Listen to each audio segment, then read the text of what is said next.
Okay, guys, we are back. Jimmy Randazzo episode with the man, the myth, the legend. You guys know him. KM to AM. Keith McPherson on the fan. He's on the show today. Keith, how you doing, brother? Yo, good morning, man. Appreciate you, dude. Thanks for the great intro. Since I was on the fan KM to 2 a.m. last night, I woke up at 10:45 to scramble and get ready to rock with you. And you know I always got you. It's always a good time, a good conversation. I think the two of us are too high up there, Yankee fans in the Yankee universe, in stadium, online, wherever you find us. So let's get into it, man. Not the greatest time in Yankee land, and obviously you Yeah, know why. yeah, let's get right into it. Gerrit Cole. I mean, this is actually like the perfect week to bring you on. We got Yankees news, we got NFL free agency, so I'm pretty pumped, honestly. Obviously, I'm not excited about this news, but Gerrit Cole is reportedly out at least 1 to 2 months with elbow inflammation. First, there was a report of no tear in the UCL, but now he's flying out to California to meet with Dr. Neil Alatrash for a second opinion. What are your initial thoughts on this Gerrit Cole news? Well, when the news came out yesterday, I said, "Oh, well, it's 1 to 2 months, not 1 to 2 years," because everybody you talk to was saying it's Tommy John. He's going to need Tommy John this year. It's going to affect this year and next year. And you just start to get to the woe is me, doom and gloom. This is my nightmare. We can't have anything nice. Gerrit Cole wins the Cy Young. He's a workhorse. He throws more pitches, more innings than anybody else. And in the year we have Juan Soto, we don't have him. So I felt like we dodged a little bit of a bullet yesterday, but you can dodge a bullet doesn't mean another one's not coming. Um, I think Yeah, that Cole going out there, from what I read and what I deduce, Cole is a baseball savant. Cole knows more about pitching and probably elbows and like all this stuff. So if he's not feeling right, Cole wants to get everything checked. He wants to go to the best guy, and he's going out there because the Yankees probably told him one thing, and the Yankees mismanage injuries every year. So Cole's probably like, no, no, no, no, no. Like, this is my whole life. This is my career, my livelihood. I've got plenty more years after this that I plan on pitching. Like, let's get this checked out by the best of the best, and we'll see what happens.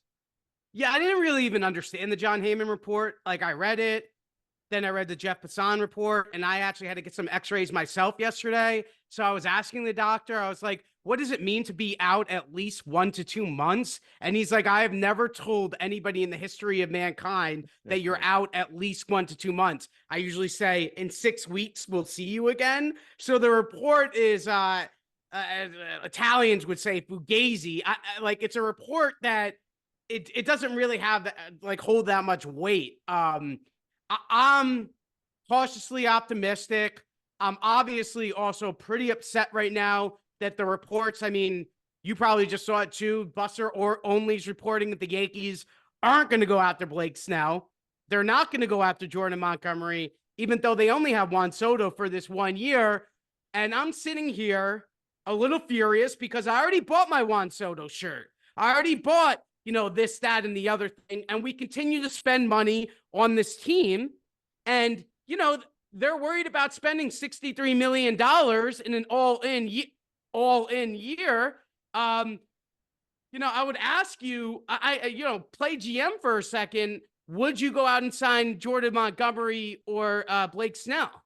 Oh, none of us can play GM. We have this eternal GM that is all knowing and above everyone and smarter than anybody else in any room. None of us can even try to walk in his shoes and be him. He hasn't been successful as far as doing what the Yankees brand is built on in the last 15 years, but none of us can even kind of think we're Brian Cashman. So if I'm Brian Cashman, I got on the fan last night, and the fan is powerful. I know everybody listens. I know, like, I've learned by things that I've said, good, bad, and indifferent, that like they hear you. So I'm like, please, whoever in the Yankees universe can hear me, you have a get out of jail free card right now. You have Jordan Montgomery, who is a guy that you birthed into the league. You can right a wrong. You traded him away for a center fielder in a walking boot that you put on waivers. Say you're sorry. Let bygones be bygones. Bring him back. But Brian Cashman's ego is larger than Yankee Stadium, he's not going to swallow his pride and be like, yeah, I was completely wrong trading you away. You went on to become an ace and World Series champion. And then Blake Snell, I'm like, please. Blake Snell is probably living right there in Tampa at his crib that he had when he was with the Rays. He's friends with Aaron Judge. You offered him this offseason. Please call Scott Boras and figure it out. Even if Scott Boras raises the price on you, you need another frontline starter. You needed one even when you had Cole. You needed a 1B to Cole's 1A. But I know that they're just going to stick to the plan. It's too late now. We're 2 weeks from opening day. They are going to give us a Luke Weaver or a Cody Poteet or a Luis Heel start, Will Warren, and we just got to hope to survive. Now, going back to what you said about 1 to 2 months, that's for the fans. The fans, myself included, we were crying about, hey, they lie to us. We can't trust you guys. I'm tired of this. They mismanage injuries. They don't tell the truth. They're not forthcoming. What are they hiding? You always fear that it's worse than it is because they don't come out and just say, hey, this is what happened. This is how long it's going to be. 1 to 2 months is basically like, hey, don't expect to see Cole until sometime in May, because even if he doesn't get surgery, we have to treat this, let him, get the inflammation out and the soreness out, and then ramp him back up. And that's going to take at least 1 to 2 months, even for a guy like Cole. It sucks right now. Yeah, I would honestly be shocked if we see him before the All-Star break. That's why I'm so frustrated because, like, no, you're right. Like, Clayton Beeter is probably the 5th best option for the New York Yankees right now. And it's saying something. I'm upset because this team, if they actually sold, they're probably sell for, I know that Forbes has them at 7.1 billion or 7.5 billion or whatever, but this is an $11 billion purchase. Say they're north of 10. Yeah, exactly. So it's frustrating that $63 million is the difference between the Yankees probably doing something and not doing something this year. And they know that they're going to sell the tickets because they got Juan Soto. And they're already sold, dude. They're already sold. The Dodge, like I already talked to some of the ticket salesmen. The Dodgers series is already sold out. Like, bro, the like Braves series. Yeah, exactly. All these series are already sold out. So let me ask you this. Right now, as currently assembled, the New York Yankees are a how many win team in 2024? I just put a tweet out to someone because someone was like, we'll get a ticker tape parade if they reach 82 and 80. I'm like, nah, they'll be better than that. I'm like, they'll add a Frankie Montas type at the deadline. They'll be a wild card team at 87, maybe 90 wins. I'm like, shit. I hate that I even just fire that off on Twitter. That's how I actually feel. Like they'll be able to survive. They're the Yankees. They have Aaron Judge, hopefully, ab MRI. He's spring beat up, whatever the hell that means. But they have Juan Soto. They have Judge. Rizzo is back.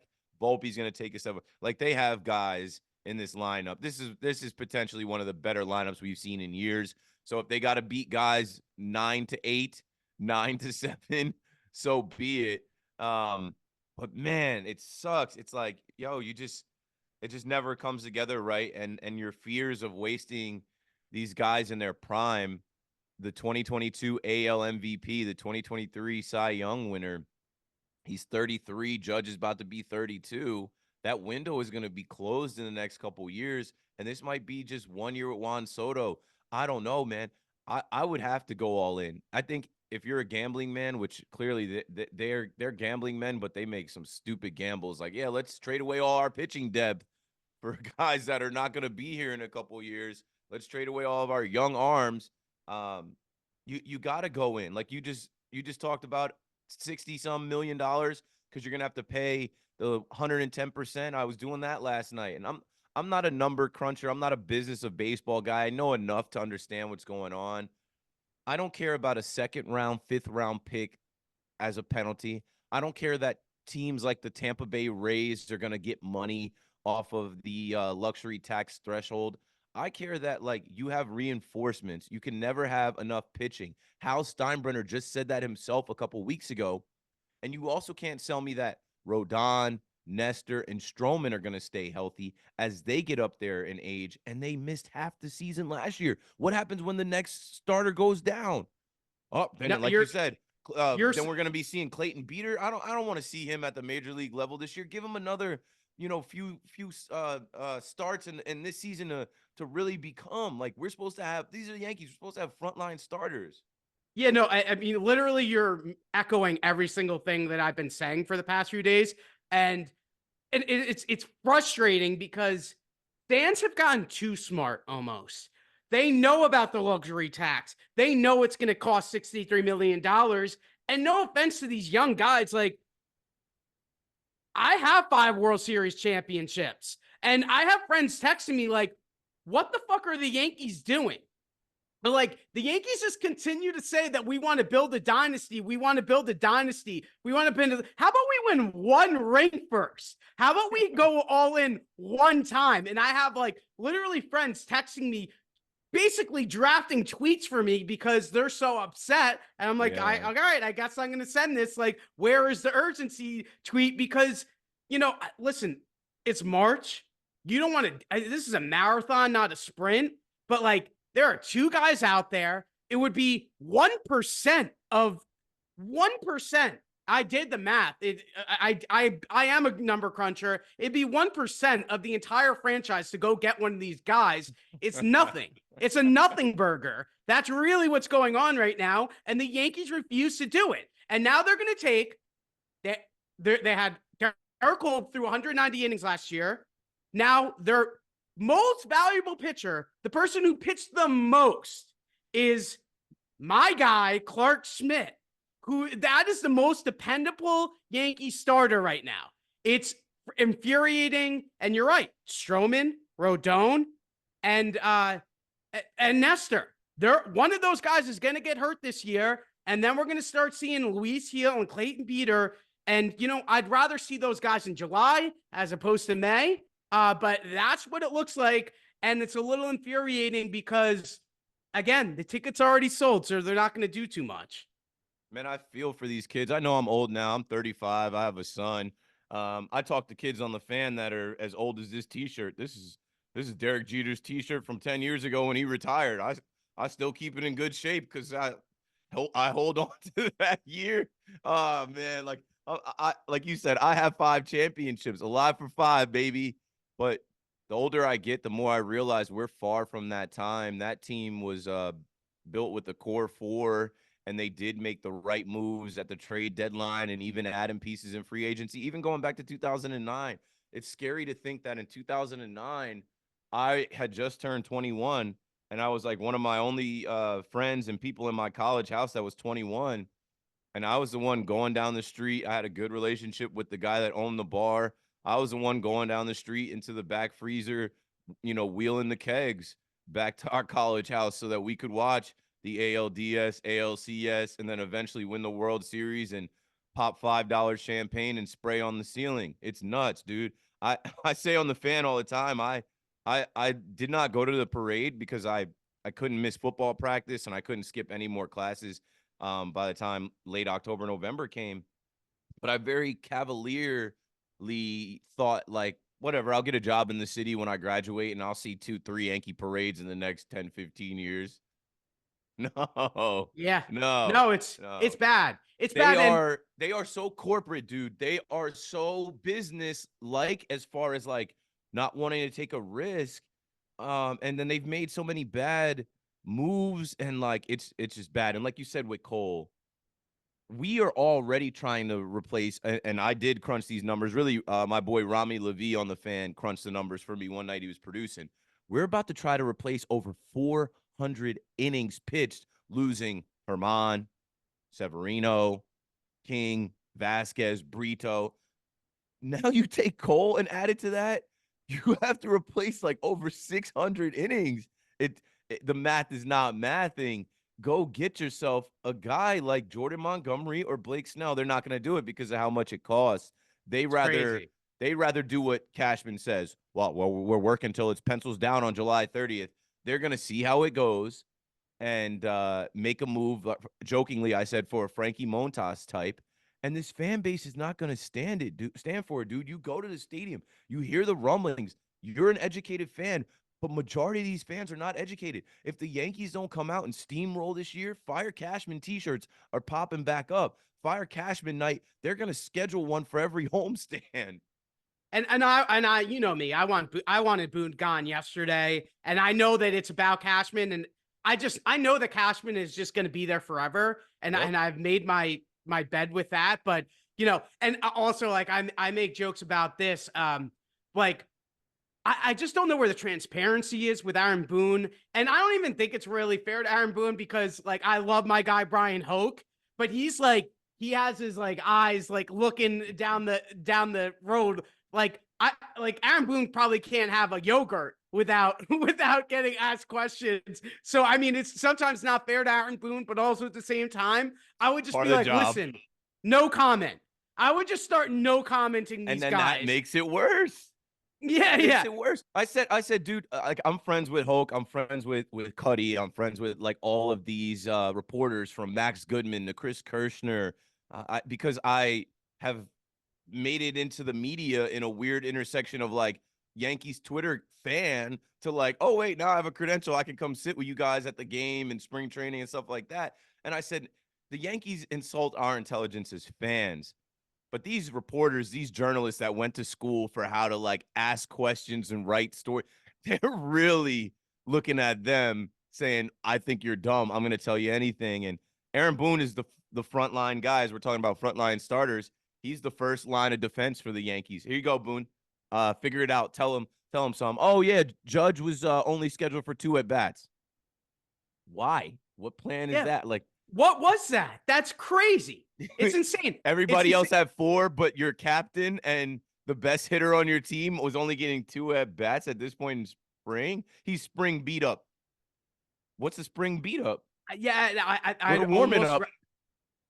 I'd What are you almost talking rather about? have the manager who's smoking cigarettes, who doesn't understand analytics at all, who's telling every single reporter to fuck off because like that's the energy kind of that we need this year. And we're just like we're in the la-di-da la land of Aaron Boone. And that's just really like I hate to be the hater. Like I want to be the positive believe guy. Like, but like it infuriates me.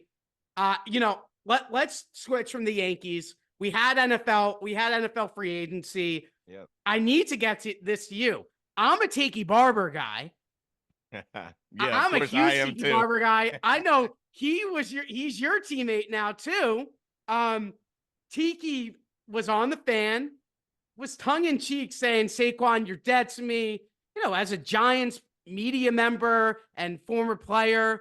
And Saquon responds, Tiki, you've been a hater since I got to New York. All the you're dead to me talk, don't smile in my face when you see me. What the hell is going on? We got to go back, and I know everybody doesn't listen to the radio every day. Some people pop in, pop out. Me being on WFAN, I listen to WFAN all day. One, because I listen to hear what anyone says about me, and two, I just like to get the tone of the station and the main topics before I go on. I can't just come in and be like, "Hey, we're talking about Caitlin Clark for 5 hours," and be like, "What are you doing, bro?" So last Thursday, after the report from Howard Eskin, Spike Eskin's dad, our departing program manager, right? Howard Eskin is like the Mike Francesa of Philadelphia. He put out a report that when he puts something out about the Eagles, he's their sideline reporter. He's respected. He's in the building. He's got a key to Lincoln Financial Field. He put out the first report about mutual interest between Saquon Barkley and the Philadelphia Eagles. And when this came across Tiki Barber and Evan Roberts' desk, they reacted to it last Thursday. They said, "Oh, well, if you do that, you're dead to us. You're dead to go. The Eagles, that team, Philly, they're obnoxious fans. That ugly green, go. You're dead to us. If you do that, the 6 years you had here of talking about you want to always be a Giant, you throw that away." So then fast forward, we get to Monday, and it actually happens, and the news breaks. They ask Tiki again. But now everybody in the media is locked in on NFL free agency, and Tiki being a Giants running back, really the greatest Giants running back in their history, someone who folks thought Saquon was going to be able to usurp. Nah, it clearly hurt Saquon, but Tiki, like clearly these people don't know Tiki. Tiki is the nicest guy. I don't know how he played football running into linebackers and safeties and banging like that because he's a sweetheart, man. Um, Clearly he's one of those guys that can flip the switch, put the helmet and shoulder pads on and go to war, but he has no malice in him. He has no malcontent. He was saying it very tongue in cheek. And He when, was doing his job. That's what he was doing. yeah, it's the fan in New York, the home of the New York Giants, where they play the Giants games, and you hear Giants fans call in all day, and they're talking about, I named my dog after Saquon. I'm crushed. My daughter's first Giants jersey was a Saquon jersey. What do I do? So he's leaning into the tone of the fan, the voice of the fan, but he also is smiling while saying it like, you're dead to me. Not you're literally dead. Not we want you to die, but your Giants legacy just died. And now let's see how you wear that Eagles jersey and being the villain. Tiki said nothing about going to get your money. Tiki knows very well about going to get his money and making career decisions. He said nothing about, you ran for the money. He said, you're dead to us because you're going to our rival. But we live in an internet time where people don't have to do research. They don't have to find context. They don't have to go get the actual audio. They see a quote card that some 21-year-old intern took a picture of Tiki Barber in a Giants uniform, Saquon in a Giants uniform, and they go on Photoshop and they write, you're dead to me, Saquon. Good luck. You're dead to us. And everybody goes, oh my God, why would he do that? And, it's the internet reaction. No, I had to ask you. Listen, like, Tiki has been nothing but like the nicest guy in the entire world. And for him to not say anything about it would be bad radio hosting by him. So he had to do it. All right. Let's get to the Giants. They had Brian Burns. They had John Runyon, Devin Singletary, and Jermaine Illuminor. Let's grade the Giants on free agency period so far. Yeah, Isaiah McKenzie, also a sneaky ad. Saying goodbye to Isaiah Hodgins, Xavier McKinney. It's obvious what's going on here. And it was obvious what's going on here from the time the season ended. You are all the way in the Shane and Dable era now. They are now going into year 3, repairing I don't know how many years Gettleman had, but they are in their 3rd year of trying to undo mistakes that he made. And it's their way or the highway. And they do not care because this is their life and their legacy and their careers and maybe their only chance to be a GM, head coach in the NFL. And it's for the New York Football Giants, one of the, most prestigious NFL teams with a history, with a pedigree, with Super Bowls. Like they know what time it is. It's like you have to start taking a hold of this now. You cannot pay a running back $37 million, $26 million guaranteed, especially not a running back that's got an ankle injury every year is going to miss 3 games. A running back that, like, he's 27. His best days are behind him. You had his best days, his rookie year, some of those early moments. I like what they're doing. Tiki, which I always tell folks, listen to Tiki talk football, man. This is a guy that has taken in more football than you can imagine. He's forgotten more than, some of the top guys. He said you got to build the ass first. And that is, build what's going to hold weight, the line of scrimmage. Now, when you look at that defensive line with Brian Burns, Dexter Lawrence, and Kayvon, it's like, oh, hold on. That might be a really formidable group. Like, that's a long day for somebody on offense. And then when you look at the offensive line, you add Illuminor, and obviously they're talking about maybe moving Neal. You have Andrew Thomas, who you feel good about. Even the center from Minnesota, John Michael Schmitz. Like, they have that, but they're also investing in a Brian Burns. $150 million? Yeah, because this guy is 26. This guy didn't play last year. This guy's got fresh, young legs for the next 5 years of that deal, and he can be a terror. He's going to be a double-digit sack guy, along with Kayvon over there, who got to double-digit sacks in Wink Martindale's offense. Now Shane Bowen is going to let these guys pin their ears back and go get them.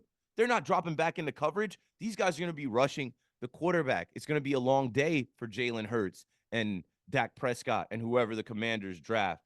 So I like it a lot. even with Devin Singletary, a lot of people were putting up that since 2019, him and Saquon have like the same amount of yards. They call this guy motor. When he gets in the open field, he's got a motor. I think they're going to add another running back. It was rumored that A.J. Dillon was potentially the other running back. And I'm like, I see what they're doing. They're going back in time to the good Giants teams, Thunder and Lightning. A Devin Singletary and an A.J. Dillon. Dillon is your short yardage back. Devin Singletary is your third down back that you can throw screens to, that you can get in the open field.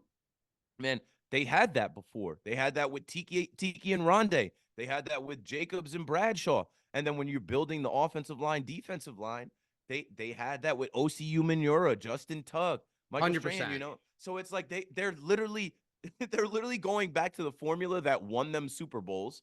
And also they won 2 Super Bowls with a quarterback that they went and they had to go get, Eli Manning. And now there's rumors that they're trying to trade up, that they're furiously calling and trying to trade up into the top 3 to get one of these top 3 ranked quarterbacks. So if you're a Giants fan, you just got to understand where you are and realize that you were ahead of schedule with that Daniel Jones 9-win season, win the wild card game, coach of the year. But now you took a couple steps back with the Tommy DeVito season. They're not looking to lose this year. They're not looking to have another top 10 pick. They are doing this the right way. They are building the foundation the right way, not taking a running back number 2 overall. Like, I think if you just stay down and just stay the course, you have smart football guys. They just know the business. They know modern day NFL. They're going to get you in the right place. Maybe sooner Yeah, rather no, than later. I love what they did. You don't pay a running back, you don't pay a safety if you don't have an offensive and defensive line. Period. And I'm really excited for the draft. I personally wouldn't trade up. I am obsessed with Malik Neighbors. Yeah. Like obsessed. That's all I've been doing is been watching Malik Neighbors tape. Like he's probably going to go 5 and just ruin everything. But I personally, because I love Caleb. Obviously, the Giants aren't going to get Caleb Williams. He's going to the Bears. Other than that, I don't want another ACC quarterback. I'm like frustrated. I just don't want it. I can't have it. And then when it comes to Jaden Daniels, I'm like, well, is it the chicken or the egg? Is it Malik Neighbors or is it Jaden Daniels? Because every single thing I see from from Malik Neighbors, I'm like, this guy is a little bit stronger version of Odell Beckham. Like he reminds me a little bit like stronger, like a little bit less quick, but just a stronger version of Odell. And I'm just and he's a dog. Odell is a prima donna. This guy is a dog. And if you've watched his highlights and seen him at LSU, like they can't stop him in man coverage. He runs by guys. He's got strong hands. And let's play the game. Let's say because the Chargers release Mike Williams, and they're probably going to have to cut Keenan Allen too. They have Nick or Joey Bosa, Khalil Mack, Keenan Allen, Mike Williams. They had to cut because they're in cap hell with these older players. So if they release Keenan Allen, they're not going to go on with the kid out of TCU, Quentin Johnson, as their number 1 wide receiver. They may decide, hey, we got to take Malik Neighbors. Then the Giants get Joe Alt. And then there's your next right tackle, and you put Evan Neal at guard, and then you have your offensive line. I don't think that they're going to draft JJ McCarthy at 6. You don't do that. You don't do that. There's always a quarterback that after the combine and pro day rises up the charts, then he's sitting there for a while like Will Levis. So the Giants aren't stupid. A quick way to ruin your rebuild and to get you out of town is to pick the wrong guy like Zach Wilson. Oh, look at these guys. They had to go and sell their soul to Aaron Rodgers. Now they're literally in a make or break year. I think the Giants are going to do whatever they can to trade up because I would trust Daboll. He got the most out of Tyrod Taylor. He was getting 300-yard passing games out of Tyrod Taylor. Tyrod just couldn't complete a little 2-yard pass to Saquon, couldn't get him in the end zone in Buffalo. Like Tyrod, once the field got shortened, his brain shortened, he malfunctioned. That's in the past now. Even Tommy Cutlets, they went from the game plan is to not have this kid throw in the rain against the Jets defense to now he's lighting up Monday Night Football and beating the Packers, who went on to beat the Dallas Cowboys in the playoffs. I give credit to Brian Daboll for that. I give credit to his offensive mind, game plan, a week of working through practice, and you seeing that on the field. So imagine if he gets a Jaden Daniels or if he wants a Drake May, I don't think people are really as high on Drake May anymore. I think he's looking at Jaden Daniels.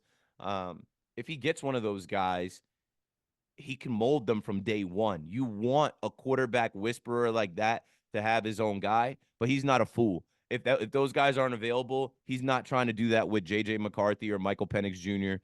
They will possibly even trade back, and maybe they take a quarterback just to take a quarterback in a later round. But you also have Drew Lock, so now you're looking at that quarterback room. It's a recovering Daniel Jones, Drew Lock, who's still got something to prove on his third team in like 4 years. Tommy Cutlets, who's under contract, and he wants to stay at home with his mom, so he's going to be there when they need him. He's not a number one quarterback. I can't believe how many people were saying he could be the next Brock Purdy, he could be the next Tom Brady. I'm like, Yeah, that's crazy. That's crazy. so Yeah, no, but they're in good shape.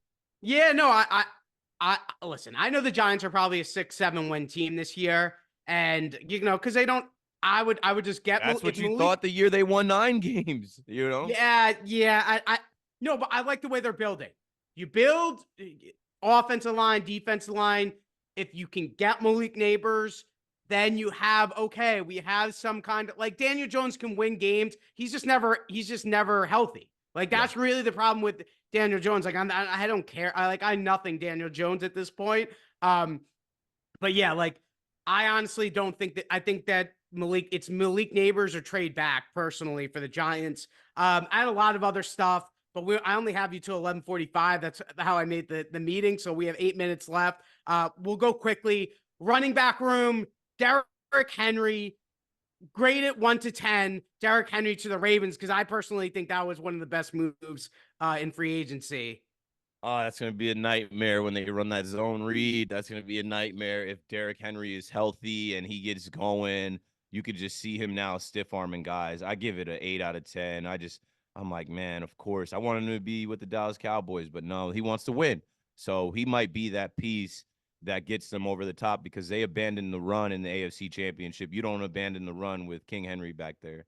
Yeah, I mean, listen, and one other thing I want to say about the Giants real quick. Like, if I'm the Giants, if I'm the Patriots, if I'm any of these teams who don't have a quarterback, I'm calling the Bears. I don't understand. I love Justin Fields. I think that he is so hard to game plan against. And I don't understand. People are talking 4th round pick for Justin Fields. It's insane. He's a top 15 quarterback. Because of that draft class with Trey Lance being a 4th round pick, Mac Jones being a 6th round pick. We don't know what they're going to get for Zach Wilson. They're devaluing these guys from that one. It's crazy. Draft. It's crazy. It's crazy. Jets, is there a lack of urgency? What's going on? Aaron Rodgers is going to become vice president of the United States. What's going on? Yeah, we need to eliminate the distractions. The main distraction is him. I think what it is was the first day they didn't really strike fast, but they've made some moves. Bringing Tyrod Taylor from the other side of the stadium over. Now you have a QB too. They brought in John Simpson and Morgan Moses, who were blocking for Lamar Jackson and the Ravens. So they've shored up their offensive line. They lose a safety in Jordan Whitehead. They really need to go get an NFL-proven free agent wide receiver and not just wait for the draft and rest on what they have with Lazard. He was terrible last year. Obviously, we know Garrett Wilson is special. But, yeah, I think that they're going to draft a tackle. There's some urgency there. I think they're just slow playing it because they have most of their pieces in place. They just missed the main piece last year when Aaron Rodgers went down 4 plays in. Yeah. I have to ask you about the Jets because I know you do your research. Like, you're on the fan. You do your research. I just think really when it comes down to the New York Jets, if Aaron Rodgers is healthy, you're going to win 10 games. If he's not healthy or if he's hanging out with RFK, then obviously they're in trouble again. And I said, obviously that entire story is all clickbait, but if it could happen to any team, in the history of franchise of sports, it would happen to the Jets. So, obviously it's a very, very, very long shot. All right. I'll get you out with the last question. We did the football talk. You know what? Actually, real quick, Kirk Cousins, do you like the move with the Atlanta Falcons? I like the move for the Falcons, but I do think it's insane that he's coming off an Achilles.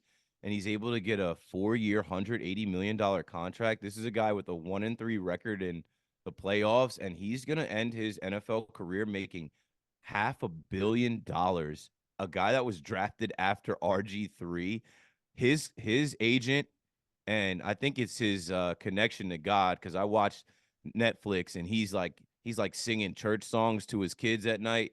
He's one of God's favorites. Kirk Cousins. Man, I think it's gonna be good, but like he's coming back from an Achilles injury. He's getting up there in age.